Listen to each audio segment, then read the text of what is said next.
দর্শক আপনাদের সবাইকে স্বাগত জানাচ্ছি মেট্রো সেম টু দ্য পয়েন্টে। সাম্প্রতিক বিষয় নিয়ে চ্যানেল আইয়ের এই বিশেষ আয়োজনে আপনাদের সাথে আছি আমি সানজিদা তন্নি। প্রধান উপদেষ্টা ডক্টর মোহাম্মদ ইউনূসের কাছে শ্বেতপত্র প্রতিবেদন দেয়া হয়েছে। এই শ্বেতপত্র প্রতিবেদন দিয়েছেন শ্বেতপত্র প্রণয়ন কমিটির প্রধান দেবপ্রিয় ভট্টাচার্য। আমরা দেখতে পাচ্ছি আওয়ামী লীগের আমলে পাচার হয়েছে 28 লাখ কোটি টাকা।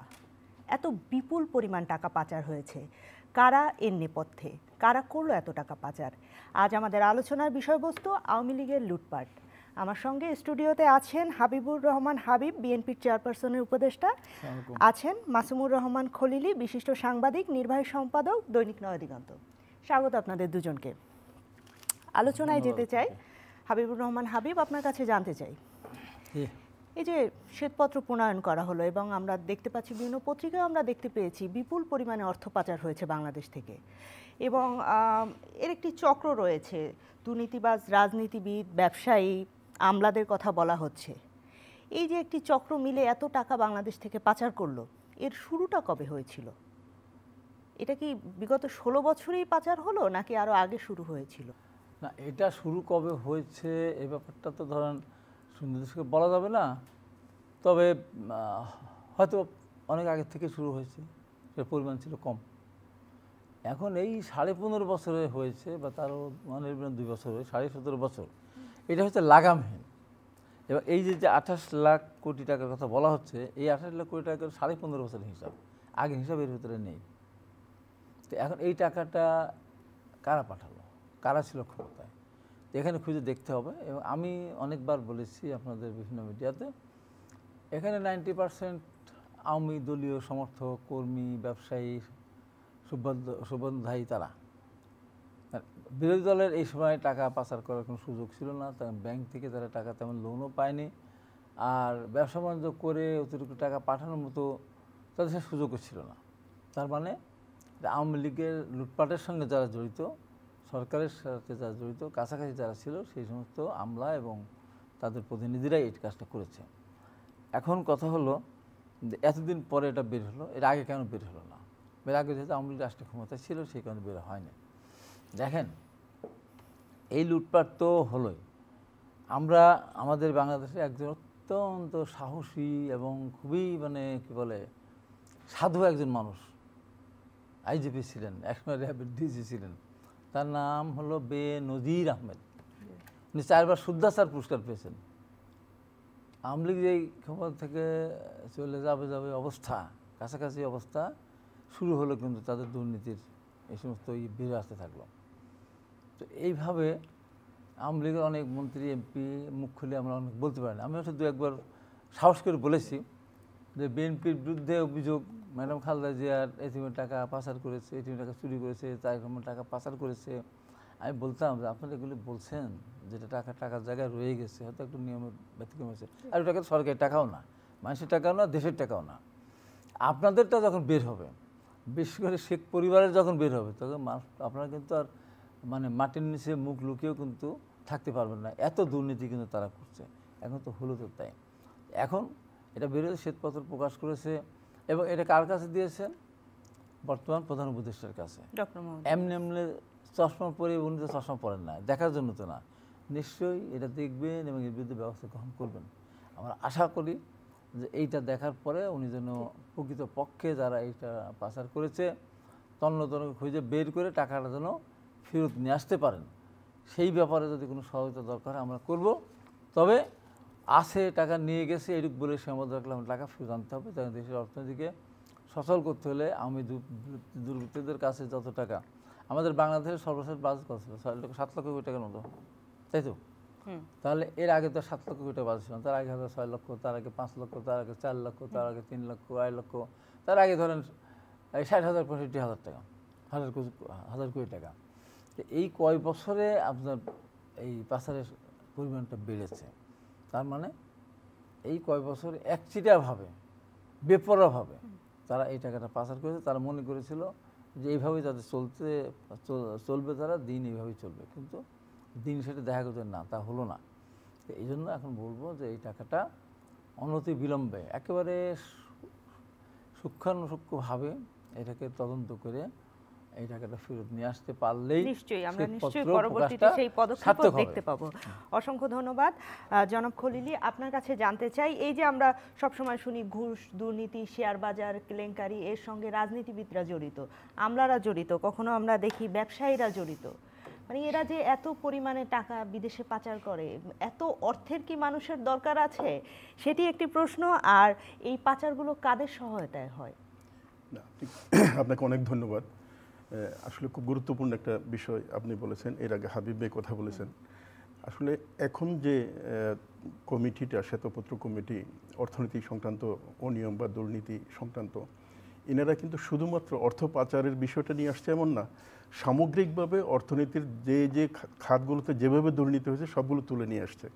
যেমন আজকে যে শ্বেতপত্র পুরো রিপোর্টটা বের হয়েছে, এখানে ওনারা যেটা বললেন, বাংলাদেশের ব্যাংকিং সেক্টর কিভাবে লুটপাট, অনিয়ম, দখল ইত্যাদি হয়েছে তার একটা বর্ণনা তুলে ধরে তারা যেটা জানিয়েছেন সেটা হচ্ছে শুধুমাত্র প্রকাশিত তথ্য অনুযায়ী এখন ব্যাংকের যে লোনটা আছে প্রায় 7.5 লক্ষ কোটি টাকা হচ্ছে আপনার কুঋণ, মানে খেলাপি ঋণ।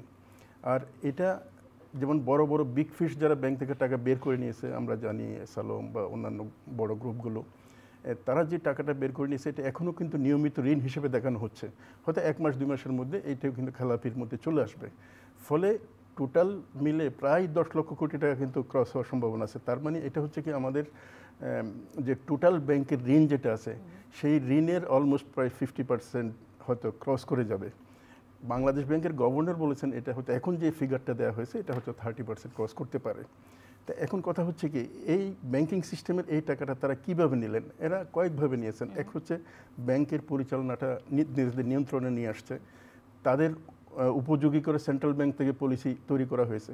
আর রাজনৈতিক যে রাজনৈতিক প্রভাব বিস্তার করে এই লোনগুলো স্যাংশন করা হয়েছে। যেমন একটা লোন স্যাংশন করার জন্য তার কোলাটেরাল লাগে, তারপরে এটার ভায়াবিলিটি এক্সামিন করতে হয়, এই টাকা ফেরত দিতে হবে কিনা, অনেক পরীক্ষা নিরীক্ষার মধ্যে দিয়ে যায়।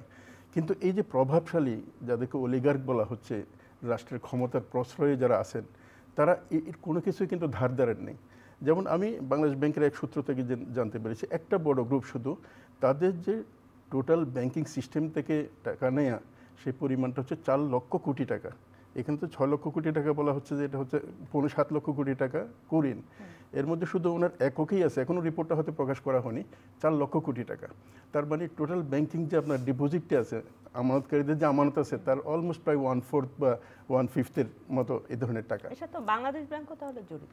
হ্যাঁ, বাংলাদেশ ব্যাংক অবশ্যই জড়িত, কারণ বাংলাদেশ ব্যাংক যদি তদারকি ঠিক মতো করতে পারত, বাংলাদেশ ব্যাংকের কর্মকর্তারা জড়িত। হ্যাঁ। আর একটা ব্যাংকের আগে যে ব্যাংকের নিয়ম কানুনগুলো ছিল, একই পরিবারের 2 জনের বেশি হতে পারবে না, পরিচালক হতে পারবে না, তারপরে 2% শেয়ার থাকতে হবে, একজন পরিচালক 2 টার্মের বেশি থাকতে পারবে না, একজন চেয়ারম্যান 2, এই যে বাধ্যবাধকতাগুলো ছিল সবগুলো কিন্তু রিল্যাক্স করা হয়েছে। রিল্যাক্স না করলে, যেমন একটা ব্যাংক থেকে আমি যতদূর জানতে পেরেছি 1,13,000 কোটি টাকা শুধুমাত্র একটা বড় ব্যাংক থেকে নিয়ে নেওয়া হয়েছে, এই বড় গ্রুপটা, এবং আরেকটা ব্যাংক থেকে নেওয়া হয়েছে 46,000 কোটি টাকা।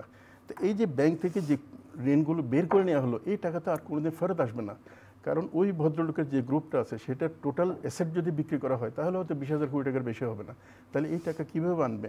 হ্যাঁ, আনার জন্য হয়তো পদক্ষেপ নেওয়া হবে।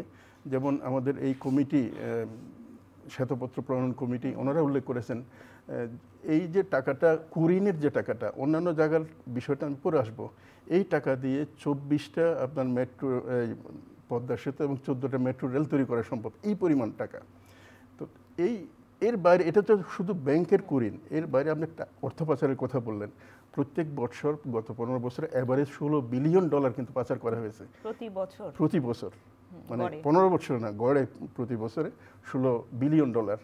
তারপরে এই টাকা পাচারের বাইরে উন্নয়ন যে কর্মকাণ্ডগুলো করা হয়েছে, যেমন ধরেন আমাদের একটা প্রজেক্ট হচ্ছে পদ্মা সেতু অথবা অন্য কোনো রোড প্রজেক্ট, এই প্রত্যেকটা প্রজেক্টের অ্যাভারেজে 70% করে কিন্তু এনহ্যান্স করা হয়েছে এদের বরাদ্দটা। অরিজিনাল বরাদ্দ 5,000 কোটি টাকা ছিল, এখান থেকে 70% বাড়িয়ে দেওয়া হয়েছে। এবং এগুলো কেন করা হয়? এগুলো হচ্ছে এই যে অলিগার্ক সুবিধা আনুকূল্যপ্রাপ্ত যেসব অভিজাতরা আছে, তাদের যোগসাজশে এখানে আমলা আছে, পলিটিশিয়ান আছে, এইভাবে কিন্তু টাকা বাড়ানো হয়েছে। এবং ওই কমিটির যে রিপোর্টে বলা হয়েছে, ডেভেলপমেন্ট প্রজেক্টের 40% নিরেট হচ্ছে লুটপাট হয়েছে। সাধারণভাবে যারা কাজ করবে তাদের তো প্রফিটের বিষয় আছে, এগুলো বাদ দিয়ে 40%। এবং এই ফিগারগুলো যদি ধরা হয় তাহলে বাংলাদেশের অর্থনীতি কি পরিমাণ আমরা লস করেছি। আসলে আমরা যেটা গ্রোথ রেট হিসেবে দেখি, জিডিপির গ্রোথ রেট, যদি এই লুটপাটটা বন্ধ করা যেত আমার মনে হয় এটা প্রায় 4-5% বেশি কিন্তু গ্রোথ হতে পারত। ওভারঅল আমরা এমন একটা চক্রের মধ্যে আটকে গেছিলাম গত 15 বছর ধরে, যে চক্রটা থেকে যদি আমরা বের হতে না পারি তাহলে আমাদের বাংলাদেশের যে সম্ভাবনা, সেই সম্ভাবনাটা কিন্তু শেষ হয়ে যাবে। আজকে ব্যাংকে গেলে কিন্তু 5,000 টাকা 10,000 টাকা অনেক ব্যাংক দিতে পারে না, খুব দুর্ভাগ্যজনক। কারণ এই টাকাটা ওই বড় বড় যারা অলিগার কাছে তারা কিন্তু বের করে নিয়ে গেছে। 6 ব্যাংকে 22,500 কোটি টাকা আবার এই ছাপিয়ে জায়গা দিতে হলো। এই জায়গার টাস্ক ফোর্স কমিটি যেটা আছে বা শ্বেতপত্র প্রণয়ন কমিটি, আপনি জানেন এখানকার 12 জন সদস্য যারা আছেন তারা বাংলাদেশের একদম শীর্ষস্থানীয় ইকোনমিস্ট, এবং এরা কিন্তু কোনো বেনিফিট ছাড়াই কিন্তু এখানে টাইম দিয়েছে রাষ্ট্রের স্বার্থে। জি, আমার মনে হয় এই ব্যাপারটি নিয়ে আরেকটু ডিটেল আলোচনা করা দরকার। আমি ফিরবো আপনার কাছে। আপনার কাছে জানতে চাই, 21শে আগস্ট গ্রেনেড হামলা মামলার রায় গতকাল হয়েছে এবং সব আসামিদের বেকসুর খালাস দেওয়া হয়েছে, আপনি জানেন। বিএনপির ভারপ্রাপ্ত চেয়ারম্যান তারেক রহমান সহ 19 জনের যাবজ্জীবন হয়েছিল, 19 জনের ফাঁসি হয়েছিল এবং এর বাইরে 39 জনের বিরুদ্ধে এই মামলাটি ছিল, বিচারে যাদের নাম ছিল।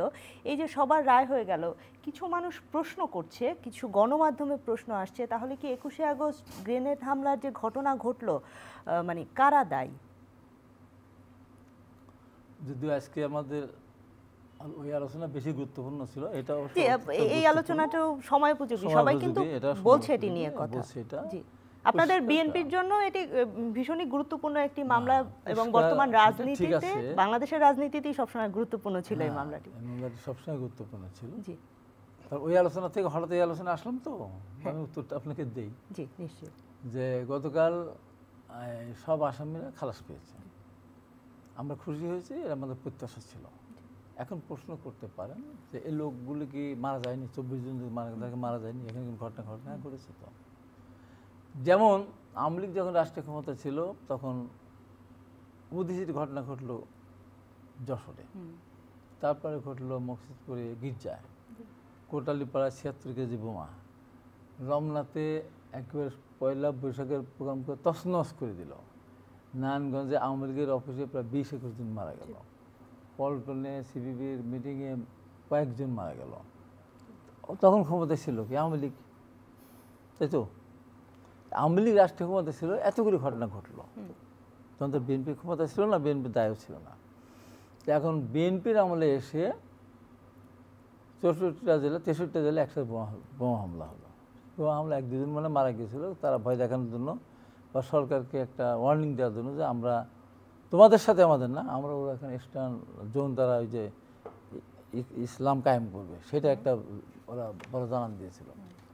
21শে আগস্টে গ্রেনেড হামলা মারা গেল এতগুলি লোক। এখন এই জায়গাটাই উত্তরটা, যে এই মিটিংটা হওয়ার কথা ছিল মুক্তাঙ্গনে, পারমিশন দিয়েছিল সরকার, মাইক ব্যবহার পারমিশন দিয়েছিল, সব কিছু করেছিল। হঠাৎ করে তারা 2 ঘন্টা আগে সিদ্ধান্ত পাল্টে চলে গেল 23 বঙ্গবন্ধু এভিনিউতে। 23 বঙ্গবন্ধু এভিনিউতে যখন এই পরের দিন মিটিং হবে, সেটা যখন র্যাকি করতে গিয়েছিল 2 জন ব্যক্তি যারা জঙ্গি, তার এখন একদিন নাম ভুলে গেলাম, নাম দুটাই আমার মনে ছিল, ওরা সাক্ষাৎকার দিয়েছে আপনার 18 সালে, প্রথম আলোতে 18 সালে 16 সালে। তারা বলেছে আমরা যখন র্যাকি করতে আসলাম, তো কালকে মিটিংটা তো হবে জিহাদের 2 জন সদস্য, হ্যাঁ মিটিং তো হবে মুক্তাঙ্গনে, আমরা এখানে কি করবো? একজন বলছে না এখানেই আসবে। তা কে বলছে? আসবে তো, আসবে তো, ওখানে এই কনফার্মেশন তাদেরকে কে দিল? আর আওয়ামী লীগ বা ওখান থেকে মুক্তাঙ্গনের প্রোগ্রাম না করে তাদের নিরাপত্তার ব্যবস্থা থাকা সত্ত্বেও ওখানে গেল কেন, কারা নিয়ে গেলো, সেটা খুঁজে বের করার দরকার। এইবার আপনি আসেন, যারাই নিয়ে যাক, যেভাবে নিয়ে যাক, সেই সময়টা ঘটনার সময় ক্ষমতা ছিল বিএনপি। বিএনপিতে দায় এড়াতে পারে না, নাকি এড়াতে পারে না। সেই দায়ের মধ্যে যে জিনিসটা আসলো, বিএনপি চেষ্টা করেছিল সরকার, মানে তখন তৎকালীন বিরোধী দলের নেত্রীর গাড়ি চেক করার জন্য বলেছিল, দেয়নি, চেক করতে দেয়নি।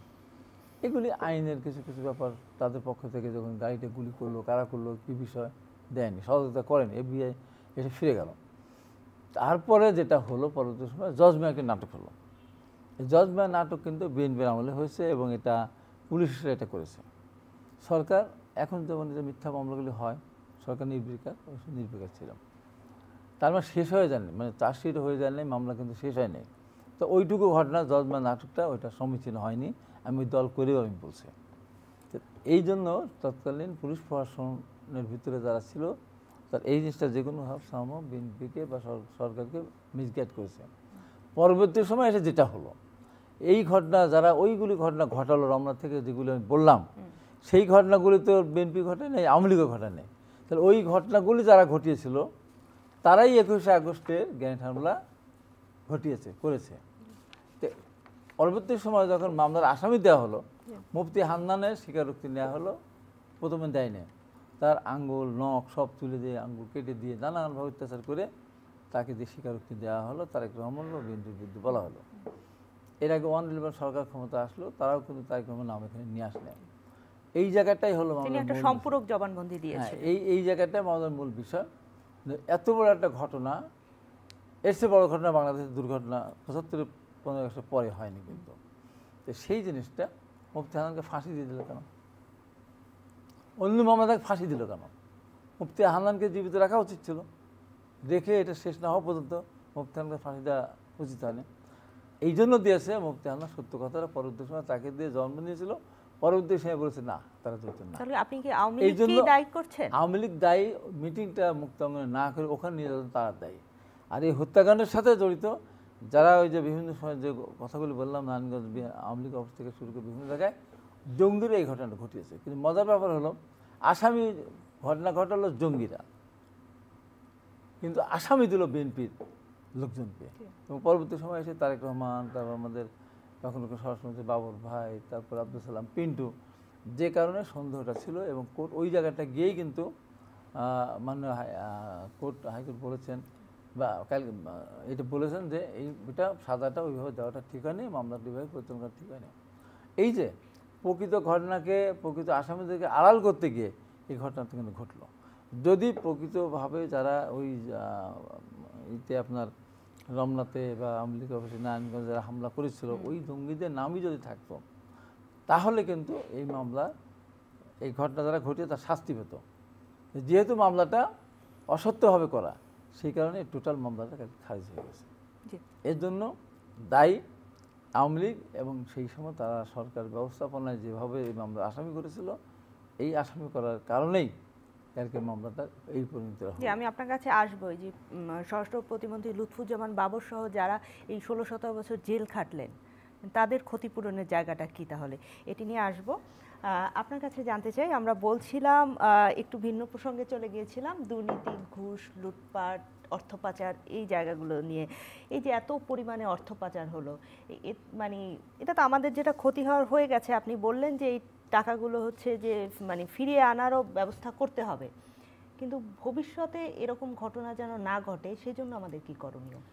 এটার জন্য দুটো কাজ করতে হবে। একটা পদক্ষেপ হচ্ছে ফেরায় নিয়ে আসা। যেমন এই টাকাটা তো দেশের বাইরে নিয়ে যাওয়া হয়েছে এবং ব্যাংকিং সিস্টেমটাকে কোনো না কোনো পর্যায়ে এটা ইউজ করা হয়েছে, ফলে একটা ডকুমেন্ট কিন্তু থেকে যায়। আর বিশ্বব্যাপী মানি লন্ডারিংয়ের ব্যাপারে কোঅপারেশন করা, তদন্ত ইত্যাদি করার জন্য কিন্তু একটা মেকানিজম আছে, সব দেশেই আছে, এবং ইন্টারন্যাশনালিও কিছু ব্যবস্থা আছে। ফলে এই ব্যবস্থাগুলোতে যদি বাংলাদেশ সরকার তাদের সহযোগিতা চায়, অলরেডি এফবিআইয়ের সাথে তারা যোগাযোগ করেছেন এবং এফবিআই হয়তো হেল্প করবে। অন্যান্য দেশের যেসব সেন্ট্রাল ব্যাংক এবং অন্যান্য intelligence unit, financial intelligence unit যেগুলো আছে, তারা সহযোগিতা করলে তাহলে এর একটা বড় অংশ হয়তো ফেরানো সম্ভব হবে। তবে সরকারের অবশ্যই আন্তরিকতা থাকতে হবে, এটা হলো এক। 2 নম্বর হচ্ছে কি, আপনি খুব গুরুত্বপূর্ণ একটা বিষয় উল্লেখ করেছেন, সেটা হচ্ছে এটার রাস্তাটা কীভাবে বন্ধ করা যায়। রাস্তা বন্ধ করার জন্য আসলে রাষ্ট্র ব্যবস্থা সংস্কার প্রয়োজন। আমাদের ফাইন্যান্সিয়াল সিস্টেম, ব্যাংকিং সিস্টেম, এমনকি শেয়ার বাজার বা অন্যান্য যেসব ডিসিশন মেকিং ব্যবস্থা আছে, এগুলোকে সংস্কার করে এমন একটা জায়গায় নিয়ে যাওয়া দরকার যাতে করে কোনো দায়ী মুক্তি, মানে দুর্নীতির দায়ী মুক্তি নিয়ে যাতে এই ধরনের অনিয়ম এবং রাষ্ট্রের ইকোনমির একেবারেই 12টা বাজানো সম্ভব না হয়। এই জিনিসটাই আসলে আমাদের আলটিমেটলি এই গভর্নমেন্টের যে ভার্ডিক্টটা, তাদের প্রতি জনগণ যে প্রত্যাশাটা, সেটা হচ্ছে রাষ্ট্র সংস্কার। রাষ্ট্র সংস্কারের পার্ট হিসেবে ইকোনমিটা একটা মেজর জিনিস, কারণ অর্থনীতি যদি পঙ্গু হয়ে যায়, অর্থনীতির ভেতরটা যদি একদম খোলসা হয়ে যায়, তাহলে কিন্তু রাষ্ট্র এগোতে পারে না। এই জন্য কিন্তু অর্থনৈতিক নিরাপত্তাটাকে ভৌগোলিক নিরাপত্তার একটা প্রধান শর্ত মনে করা হয়। এখন আরও যদি স্পেসিফিক আসেন, তাহলে যে জায়গাটাতে আসতে হবে, এখন ব্যাংকগুলোতে কিন্তু সুশাসন বলতে কিছু নাই। ব্যাংকের লোন নিয়ে ব্যাংকে কেনা হয়েছে, যারা অলিগার কাছে রাষ্ট্র ক্ষমতার আনুকূল্য যাদের প্রতি ছিল তারা কিন্তু এই কাজটাই করেছে। এবং একটা গ্রুপের হাতে 8টা 9টা ব্যাংকের নিয়ন্ত্রণ চলে গেছে এবং এরা হয়তো এখানে ইনভেস্ট করছে 1000 কোটি টাকা, কিন্তু এখান থেকে বের করে নিয়ে গেছে হচ্ছে লক্ষ কোটি টাকা। এই যে ব্যবস্থা যে কারণে এটা করতে পারলো, এর রাস্তাটা বন্ধ করে দিতে হবে।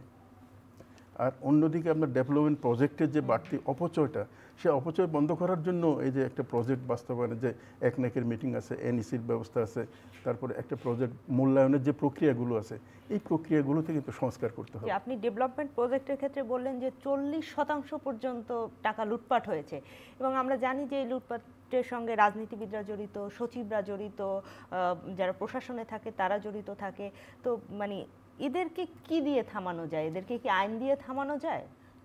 এটা তো অবশ্যই আইন ছাড়া তো কাউকে আপনি প্রতিকার পাওয়া যাবে না। কারণটা হচ্ছে কি, এই লুটপাটের সকল কিছু কিন্তু আসলে ডকুমেন্ট আছে। যদি প্রশাসনে যারা আছেন তারা যদি চান যে এটার অনিয়ম দুর্নীতিটা উদ্ঘাটন করতে হবে, তাহলে এটা সম্ভব। এই জন্য একটা প্রধান রোল প্লে করতে পারে আমাদের দুর্নীতি দমন কমিশন। যে দুর্নীতি দমন কমিশন আসলে কার্যকর ছিল না, তারা অনেক দুর্নীতিবাজকে ক্লিন সার্টিফিকেট দিয়েছে। তো যার কারণে এই রাষ্ট্রীয় প্রতিষ্ঠান যেগুলো আছে, সাংবিধানিক যেসব প্রতিষ্ঠানগুলো আছে, এই প্রতিষ্ঠানগুলো যদি অ্যাক্ট করে তাহলে এটা রাস্তা বন্ধ হয়ে যায়। এখানে সরকারের অনেকগুলো হাতিয়ার আছে, টুলস আছে, যেমন সেন্ট্রাল ব্যাংক আছে, দুর্নীতি দমন ব্যুরো আছে, তারপর এনবিআর আছে। এর বাইরেও যে আমাদের যে ডিজিটাল বাংলাদেশ করার জন্য সকল তথ্য উপাত্তগুলোর যে ব্যবস্থাটা আছে, এটা দিয়ে কিন্তু এটা সম্ভব। কারণ একজন ব্যক্তি যদি একটা জমি কিনে, একটা ফ্ল্যাট কিনে, তাহলে ওনার দেওয়ার প্রয়োজন হয়, ওনার এনআইডি নাম্বার প্রয়োজন হয়, এনআইডিতে এগুলো রেকর্ড হয়ে যায়।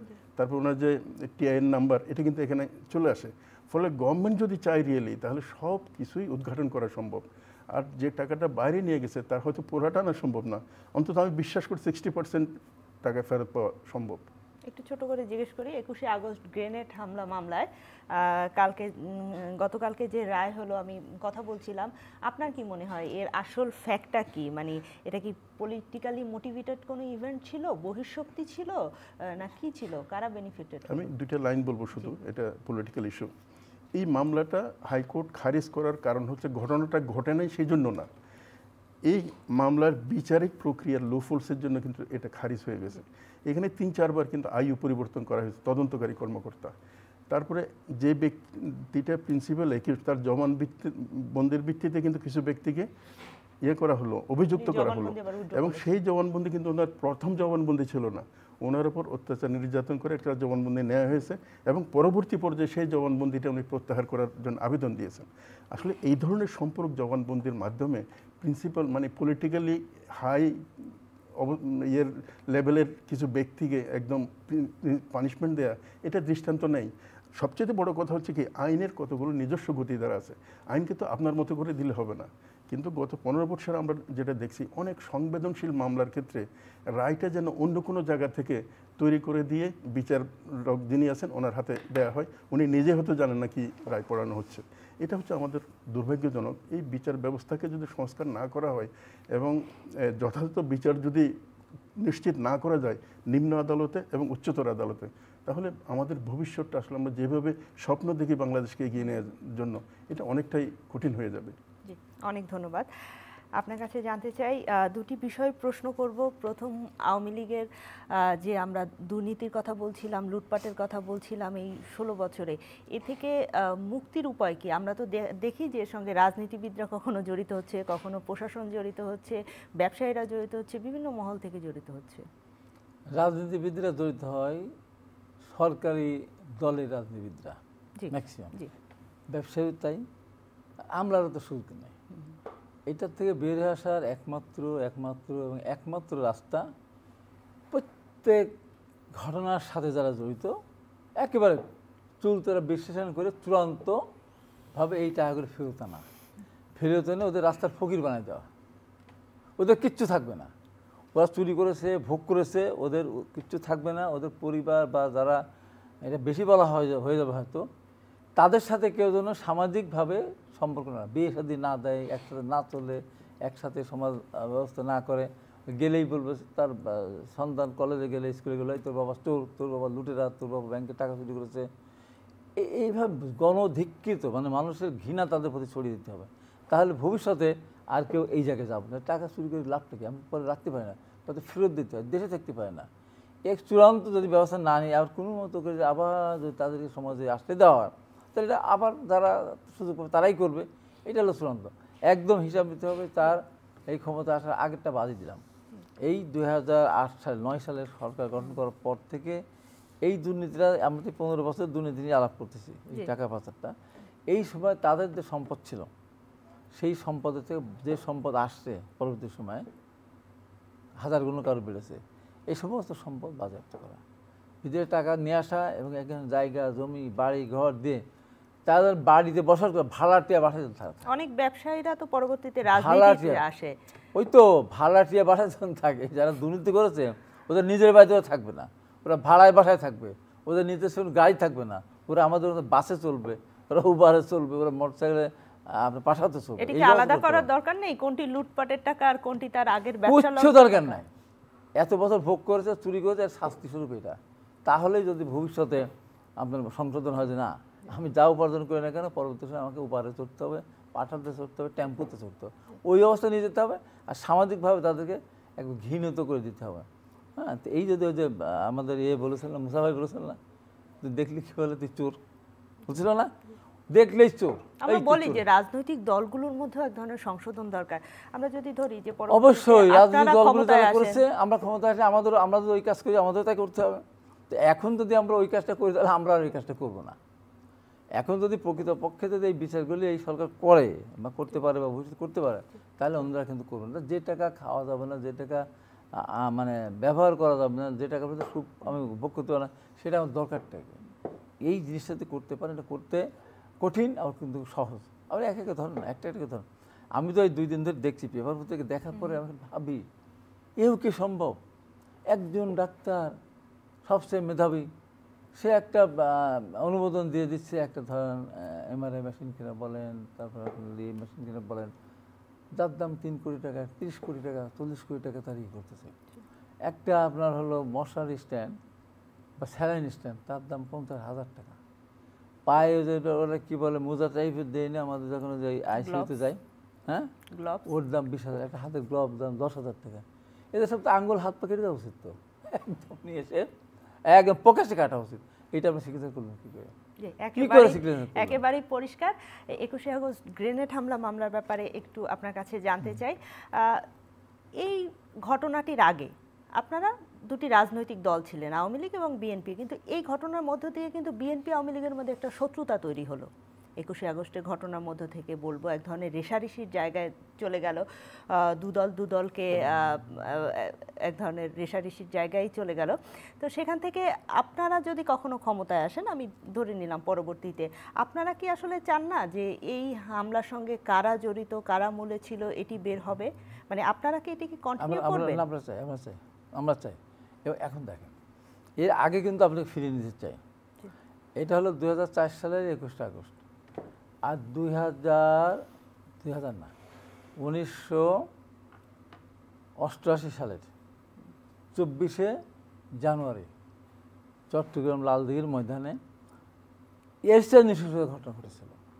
এবং সেটিতে অনেক রকম প্রায় 30 জন মতো মারা গেছিল, হিন্দু মুসলমান বৌদ্ধ খ্রিস্টান, কেউ জানাজা পায়নি। এরা করেছে জঙ্গি, তাদের সংগৃহীত বোমা দিয়ে, টাকা খরচ করে বোমা কিনে সে টাকা দিয়ে। আর 88 সালের 24শে জানুয়ারি যে কাজটা করেছে লালদিঘির ময়দানে, একদম সরকারি টাকায় গুলি বন্দুক কেনা, সরকার পোশাক পরে বিডিআর পুলিশ এইভাবে গুলি করে মানুষ মেরেছিল। তো সেই দলের সাথে শুধুমাত্র ক্ষমতায় যাওয়ার স্বার্থে আওয়ামী লীগ তাদের সাথে ঐক্য করলো, একসাথে দল করলো, 14 দল গঠন করলো, মহাজোট গঠন করলো। লাস্ট পর্যন্ত তার প্রধান হোতা যিনি জেনারেল এরশাদ কবরে গেল, তখন সে বিরোধী দল নেতা হিসাবে গিয়েছে। আপনি কী বলতেছেন? এটি হয়? তাদের দলে 3 জন মন্ত্রী, তারা দল বিরোধী দল, এটা হয়? এই হত্যাকারীদের সাথে হাত মেলা আওয়ামী লীগ, মানে আওয়ামী লীগ যে কাজটা করেছে। এবং এখানেই শুধু না, 75-এর 15 আগস্ট ঘটনার জন্য রাস্তা তৈরি করে দিয়েছিল আজকে যারা অনেকে যে হাসান ইনু ভাইদের দল, তাদেরকে তো মন্ত্রী করেছে আওয়ামী লীগ। সেখানে একবার ভাবে নয় আমার বাবার হত্যাকারী বা আমার মা বাবার হত্যা রাস্তা তারা তৈরি করে দিয়েছিল। যদি জাসদের জন্ম না হতো, গণবাহিনীর জন্ম না হতো, তাহলে আপনার বিপ্লবী সৈনিক সংস্থা জন্ম হতো না, কর্নেল তাহিররা দিত না। ওইভাবে 75-15 আগস্টে নির্মমভাবে ওই ঘটনা ঘটানোকে সাহস পেত না। তো আওয়ামী লীগ টোটাল ঘটনা, আওয়ামী লীগ এদেশের নীতি আদর্শ, মানুষের সততা, ধৈর্য, তারপর আপনি বলেন সব কিছু ধ্বংস করে দিয়েছে। আমি প্রধান নির্বাচন কমিশনের কাছে জিজ্ঞাসা, আমি তো অনেক ঘটনা সাক্ষী, যেহেতু আমি নির্বাচন করেছি, আমাকে উপরে আক্রমণ করেছে 26শে ডিসেম্বর 2018, আমি হেলিকপ্টারে ঢাকায় এসেছি, আবার উপনির্বাচন করতে গেছি 20 সালে, সেখানে আমাকে সেন্টার যেতে দেয় না, আমাকে স্টিকার দেয় না, যেখানে আমি প্রধান নির্বাচন কমিশনের কাছে গিয়েছিলাম যে আপনি 100% ভোট কাস্ট জিজ্ঞাসা করেছেন কোনো প্রিজাইডিং অফিসারকে, কোনো আপনার রিটার্নিং অফিসারকে যে 100% ভোট কাস্টটা, এই যে 100% ভোট যখন কাস্ট দেখিয়ে যখন ওই প্রিজাইডিং অফিসার হয় একজন কলেজের টিচার, না একজন হাই স্কুলের টিচার, না একটা ব্যাংকার, সে যে সিগনেচার করে দিল, ভোট তো 100% কাস্ট হয়নি। তো এই যে তার নীতিটাকে নষ্ট করে দিল না? তো এই প্রতি ক্ষেত্রে সব কিছু নষ্ট করে দিয়েছে। যে কারণে প্রধানমন্ত্রী কি বললেন, আমার পিয়ন তো 400 কোটি টাকার মানুষ, আমার পিয়ন হেলিকপ্টার ছাড়া চলেই না। আপনি বললেন এই যে দুর্নীতি নিজেও করেছে, তার সমস্ত আশেপাশে যারা ছিল সবাইকে দুর্নীতি করাতে উদ্বুদ্ধ করেছে। তা যদি না হতো দেশটাকে এইভাবে ধ্বংস হয়? আপনি বলেন তো কীভাবে ধ্বংস হলো? পৃথিবীর ইতিহাসে আমরা রক্ত দিয়ে যে দেশ স্বাধীন করা হয়েছে, আওয়ামী লীগ ওই দেশের স্বাধীনতা যুদ্ধের সময় তারা ক্ষমতায় ছিল, অস্বীকার করার কোনো উপায় নেই। সেই আওয়ামী লীগ যার নেতৃত্বে, যার নামে স্লোগান চলতো, সেই সময় রাষ্ট্রপতি, তার মেয়ে কথা বলতো, আমরা মুক্তিযুদ্ধের সন্তান, আমরা পালাবো না, আমরা যাবো না, দেশ ছেড়ে যাবো, কত কিছু বলো না। যেভাবে পালিয়ে গেল, এটা আমাদের জন্য লজ্জা। আমাদের জন্য লজ্জা, দুপুরের খাওয়ারও খেতে পারলেন না, রেজিগনেশন লেটার দিয়ে যেতে পারলেন না। যদিও রাষ্ট্রপতি সেই সময় দেশকে একটা শান্ত রাখার জন্য, দেশের প্রয়োজনে রাষ্ট্রপতি ওই সময় বলেছিলেন যে উনি প্রধানমন্ত্রী পদত্যাগ করেছেন এবং আমার কাছে পদত্যাগপত্রটা আছে। কথাটা একেবারেই ঠিক না, সে তো পদত্যাগ করেনি, সে তো পালিয়ে চলে গেছে। রাষ্ট্রপতি কিন্তু দায়িত্ব নিয়ে দেশকে শান্ত রাখার জন্য কিন্তু এই কাজটা 3 মাননীয় প্রধানমন্ত্রীর সাথে কিন্তু করেছিল। আপনি চিন্তা করতে পারেন এটা হয়? শুধু উনি না, ওনার যে আপনার মন্ত্রী পরিষদের সদস্য বলেন, এমপি বলেন, নেতা বলেন, সব পালিয়ে গেল। তা দেশটাকে কোথায় নিয়ে গেছিল আপনি বলেন তো? এই যে সব তার এমপি, তার মন্ত্রী, তার উপজেলা, তার ইউনিয়ন কাউন্সিলর, তার মেয়র, তার কাউন্সিলর, তার সমস্ত বাহিনী তার। জি, আওয়ামী লীগের লুটপাট একেবারেই আমাদের কাছে পরিষ্কার। আমরা একেবারে অনুষ্ঠান শেষ পর্যায়ে ছোট্ট করে আপনার কাছে জানতে চাই, 21শে আগস্ট গ্রেনেড হামলা মামলায় এই যে আমরা বলছিলাম যে 16-17 বছর অনেকে জেল খাটলো, এখন আমরা দেখতে পাচ্ছি অনেক ভুয়া মামলা হচ্ছে, অনেক মানুষকে ধরে নিয়ে যাচ্ছে, এই যে জেল খাটছে, মানে এদের ক্ষতিপূরণটা কি আসলে? এটার আসলে আক্ষরিকভাবে তো কারো জীবনের 15 বছর ফিরিয়ে দেওয়া সম্ভব না, তো ফলে ক্ষতিপূরণও ওইভাবে হবে না। তবে একটা ক্ষতিপূরণ হতে পারে, সেটা হচ্ছে কি একজন যিনি আসলে দোষী না, নিরপরাধ একজন ব্যক্তিকে রাজনৈতিক কারণে অথবা সরকারে যারা থাকেন তাদের রাজনৈতিক স্বার্থে এ ধরনের ভিক্টিমাইজ করা, এইটার প্রবণতাটা বন্ধ হওয়া উচিত। আজকে ধরেন 21শে আগস্টের কথা যেটা বলি, আমরা সবাই হয়তো একমত, এটার অবশ্যই বিচার হওয়া উচিত, এরকম ন্যাক্কারজনক ঘটনা যাতে পুনরাবৃত্তি না হয়। কিন্তু এটার জন্য যারা অভিযুক্ত ব্যক্তি, আইনকে তার নিজস্ব গতিতে ছুটতে না দিয়ে রাজনৈতিক প্রতিপক্ষকে যখন এখানে টেনে নিয়ে আসা হয়, তখন আর বিচার হয় না। এটা শুধু 21শে আগস্টের ঘটনা না, আমরা আরও অনেক ঘটনার ক্ষেত্রে এটা দেখছি। ফলে আমাদেরকে অবশ্যই আইনের শাসন নিশ্চিত করতে হবে, ন্যায় বিচার নিশ্চিত করতে হবে। তা না হলে মানুষ এটার দ্বারা ভিক্টিমাইজ হবে। এমনকি ধরেন উগ্রপন্থীদের ব্যাপারেও যেসব কথাগুলো আসছে, উগ্রপন্থীরা দায়ী, এটা নিঃসন্দেহে ঠিক, কিন্তু একই সাথে উগ্রপন্থীর নাম দিয়ে অনেক নিরীহ মানুষকে কিন্তু ভিক্টিমাইজ করা হচ্ছে। এরকমও অনেক আছে যারা 5 বছর 7 বছর হয়তো জেলে আছে, কিন্তু ফাইনালি বিনা অপরাধে ছাড়া পেয়ে যাচ্ছে, অপরাধ প্রমাণিত হচ্ছে না, অথচ 5-6 বছর তাদের চলে গেছে। এই বিষয়টা আসলে যে কোনো ব্যক্তির ক্ষেত্রে কিন্তু প্রযোজ্য হওয়া উচিত, আইন যাতে তার নিজস্ব গতিতে চলে, নিরপরাধ মানুষই জানে এরকম শাস্তির আওতায় না আসে, সেটি আমাদের প্রত্যাশা। জানেন আমরা জেলখানায় বারবার গেছি, কিচ্ছু জানে না, মাঠের কাছে আসেনি, জেল খাটতেছে দিনের পর দিন, কোনো ঘটনা ছাড়াই। তারপরে আপনার যে বিডিআ বিদ্রোহ যেটা বলে আর কি, যে ই করলো যে আমার তো শত শত বিডিআরের সাথে আমার কথা হয়েছে ঢাকা জেলে, বিভিন্ন জায়গাতে, ও জানেই না, আসছে ওই যে অনুষ্ঠানে আসছে, কাউকে ডেকোরেশন করার জন্য নিয়ে আসছে, ভালো পারে। এই যে আপনার পিটিএম মেরে ফেলেছে, বলে হার্ট অ্যাটাক করেছে, অন্যায়ের তো কোনো শেষ নেই। এবং দুইটা লোক নিয়ে কিন্তু আমি কথা বলেছিলাম চূড়ান্তভাবে। একটা হলো সালাউদ্দিন কাদের চৌধুরী যখন ফাঁসি দিল যেদিন, ওইদিন বলা হয়েছে, আমি তখন চ্যানেলে ইতে ছিলাম যে ইন্ডিপেন্ডেন্ট ছিল, খালিদ মহিউদ্দিন ছিল, তো বলে সালাউদ্দিন কাদের চৌধুরী করেছে, কী বলে, প্রাণ ভিক্ষা চেয়েছে। আমি সালাউদ্দিন কাদের প্রাণ ভিক্ষা সব প্রশ্নই ওঠে, 6বারের এমপি, সে জানে না প্রধানমন্ত্রী ছাড়া রাষ্ট্রপতি দিতে পারে না। এই যে তাকে ফাঁসিটা দিয়ে দিল, আমি গেছিলাম এবার তার অনুষ্ঠানে, হাজার হাজার মানুষ তার নিজেরা গরু নিয়ে আসতেছে, খাসি নিয়ে আসতেছে, জবাই করতেছে, তারা খেয়ে যাচ্ছে, এরকম ডিলেকশন ছাই দিয়ে। উনি ও এলাকাতেই ছিলেন না, আমি তো জেলখানে তার সাথে ছিলাম। তো আমি বারবার তাকে জিজ্ঞাসা করেছি, হুজুর বলেন তো, আমি তো আপনার পক্ষে কথা বলি, সত্য আমাদের মিথ্যা না, ওই আপনার বিশ্বাস না, তখন ওই এলাকাতেই ছিলাম। শুধুমাত্র জামাত করার কারণে এটাকে ফাঁসি দিল। এই যে অন্যায়, এই অন্যায়ের কি কোনো রাজনৈতিক প্রতিহিংসার কারণে আর কাউকে মামলা দেওয়া না হয়, আমি এখনো চাই এই একটা মামলা 1500-700 মামলা দেওয়ার কোনো প্রয়োজন নেই। প্রকৃত যারা ঘটনার সাথে জড়িত তার সাথে আপনি কিছু অজ্ঞাত দিতে পারেন, অজ্ঞাত মানে হাজার হাজার তা না, কিন্তু একটা মামলা 1200, 1000, 10,000 তখন আওয়ামী লীগের আমলে তো, এখন যেন এটা না হয়। কোনো নিরীহ মানুষ, একজন দুইজন মানে অন্যায় করেছে, সেই মানুষ যদি মুক্তি পেয়েও যায়, একজন নিরীহ মানুষ যেন শাস্তি না পায়, এটা আমার প্রত্যাশা। এবং এটা আমার এটা পরিপূর্ণভাবে আমি দৃঢ়তার সাথে বলতে চাই, বাংলাদেশে আর যেন অযথা কোনো মানুষ হয়রানির শিকার না হয়। হ্যাঁ, এখন বলতে পারেন আওয়ামী লীগের আমলে হচ্ছে, প্রধানমন্ত্রী হত্যা হতেই পারে। আমি বলেছিলাম প্রথমে আবু সাইদ যদি মারা যায়, বাংলাদেশে যত হত্যাকাণ্ড হবে সব হত্যাকাণ্ডের 1 নম্বর আসামি প্রধানমন্ত্রী শেখ হাসিনা, 2 নম্বর স্বরাষ্ট্রমন্ত্রী, 3 নম্বর আইজিপি, 4 নম্বর এসপি, তারপর ওখানে যারা থাকবে তার ওদের কাছে আপনি, তার কারণ এটা সমর্থন করেছে।